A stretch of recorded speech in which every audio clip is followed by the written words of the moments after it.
Hello friends, welcome to my channel excellent coaching.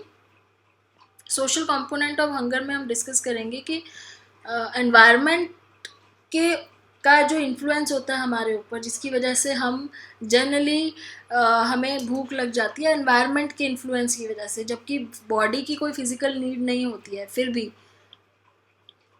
जैसे हम लोग कभी कभी ऐसा होता है ना कि सुबह टाइम पे ब्रेकफास्ट खाना है, टाइम पे लंच करना है, टाइम पे डिनर करना है, एक हमने एक प्रॉपर साइकिल बनाया होता है अपनी लाइफ में। तो ऐसा हो जाता है कि सुबह उठते ही आपको भूख लग जाती है क्योंकि आपके ब्रेकफास्ट का टाइम है, फिर दिन में दोपहर होते ही आपको भूख लग जाती है क्योंकि लंच का टाइम हो जाता है, फिर रात को भूख लग जाती है।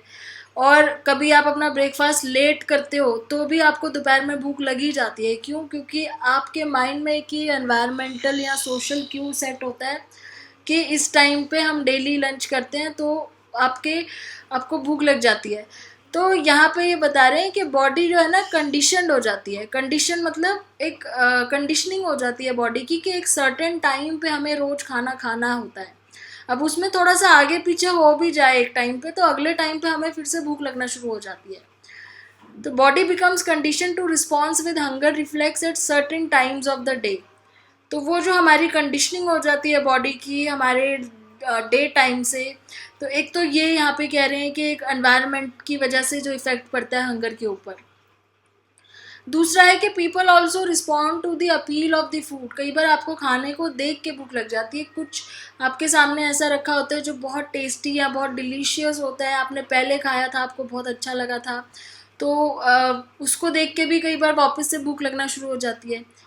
तीसरी चीज़ ये कि food can also be use in times of stress as a comforting routine.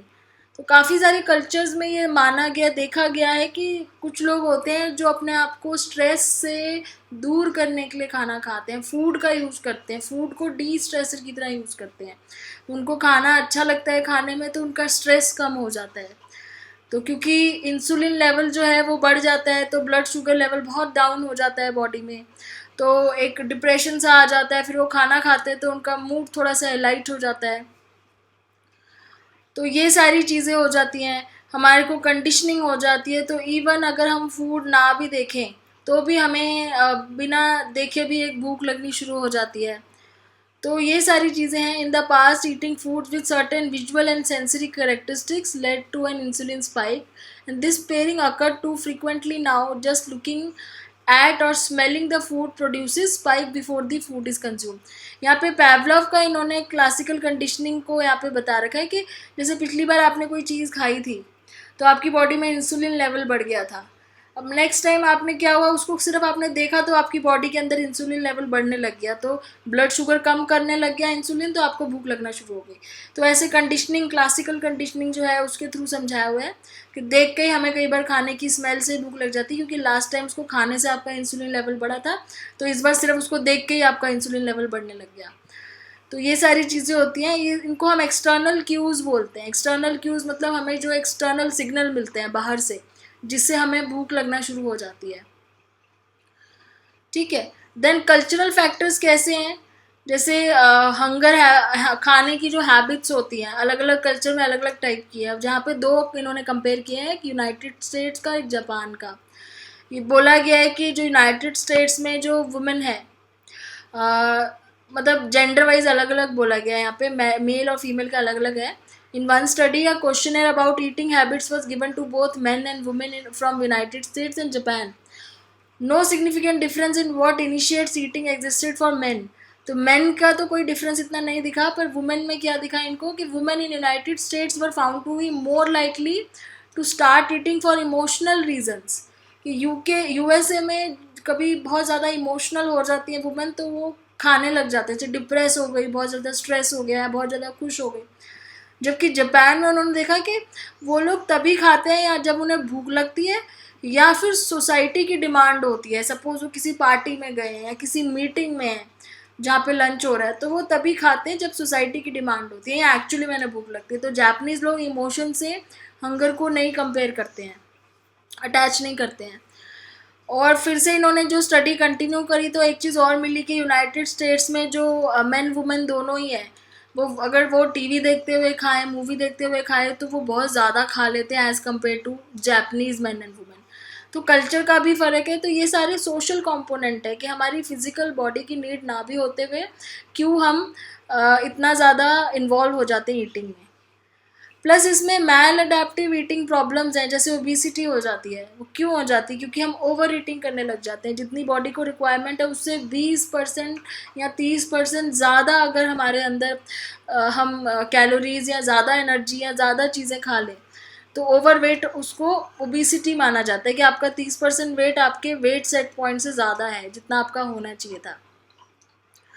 और इसके पीछे 2 रीज़न हो सकते हैं, आपकी ईटिंग हैबिट्स ख़राब है या फिर आप जेनेटिकली आपके अंदर ये प्रॉब्लम है। जेनेटिकली भी जैसे किसी के पेरेंट्स ओबीस होते हैं तो कई बार जेनेटिकली वो बच्चे भी ओबीस ही निकलते हैं।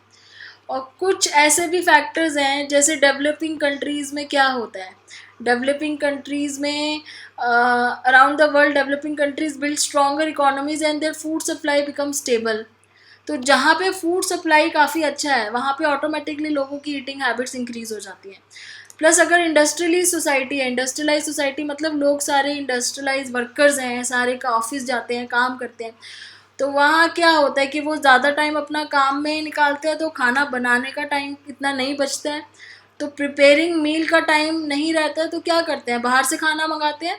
और बाहर का खाना खाने से फिर ओबिसिटी इंक्रीज़ होती है, क्योंकि उसमें क्या होता है, फास्ट फूड होता है, सॉफ्ट ड्रिंक्स होती हैं, ऐसी चीज़ें होती हैं, जंक फूड होता है जिसमें सारा फैट होता है। तो वेस्टर्न कल्चर लाइफस्टाइल में जो है ना, ओबिसिटी एक तरीके से पूरे तरीके से अंदर घुस चुका है, क्योंकि एक तो हमारा टाइमिंग जिस हिसाब से हमारा पूरा दिन निकलता है, टाइम की कमी रहती है, प्लस एक वो हो जाता है कि कुछ जेनेटिक फैक्टर्स इन्वॉल्व हो जाते हैं। तो ये ओबिसिटी की प्रॉब्लम इसलिए इतनी ज़्यादा आजकल देखी जा रही है काफ़ी सारी कंट्रीज़ में, खासकर डेवलपिंग कंट्रीज़ में जहाँ पे इतना ज़्यादा ईजी सप्लाई है फूड का। प्लस यहाँ पे एक चीज़ और कह रहे हैं कि in recent years a hormone called leptin, leptin एक हार्मोन है which has been identified as one of the factor that control appetite. एक ऐसा फैक्टर है जो कंट्रोल करता है एपिटाइट। तो ये ओबेसिटी में इसका भी बड़ा रोल होता है। When released into the blood stream, leptin signal hypothalamus that the body has had enough food. तो जब ये लेप्टिन रिलीज़ होता है तो ये हाइपोथैलेमस को सिग्नल भेजता है कि बहुत खाना खा लिया, अब एपिटाइट कम हो गई है, तो अब जो है बंद करवा दो खाना खाने के लिए।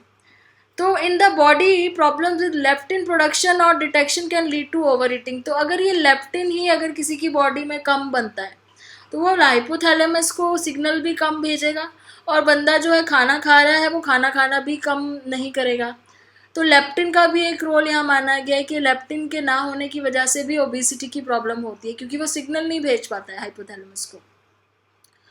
और प्लस एक 2 बड़े डिसऑर्डर्स हैं जिसको हम आगे भी डिसऑर्डर वाले चैप्टर में डिस्कस करेंगे, जिसका नाम है एनोरेक्सिया नर्वोसा और बुलिमिया नर्वोसा। ये ईटिंग डिसऑर्डर्स की प्रॉब्लम है जिसमें अपने वेट को कम करने के लिए मोस्टली एडोलोसेंट्स के साथ होती है कि लोग खाना खाना छोड़ देते हैं, बिल्कुल ही खाना छोड़ देते हैं एनोरेक्सिया में।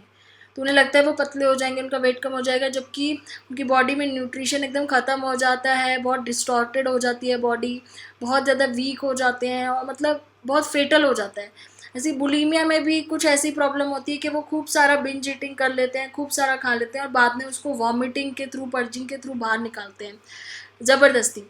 तो ये कुछ डिसऑर्डर्स हैं जिसको मेंटल डिसऑर्डर्स की कैटेगरी में डाला गया है। ये ईटिंग से रिलेटेड है कि कैसे एडोलेसेंट अपने बॉडी वेट को मेंटेन करने के लिए इस तरह की चीज़ें करते हैं, उनको ये डिसऑर्डर्स हो जाते हैं।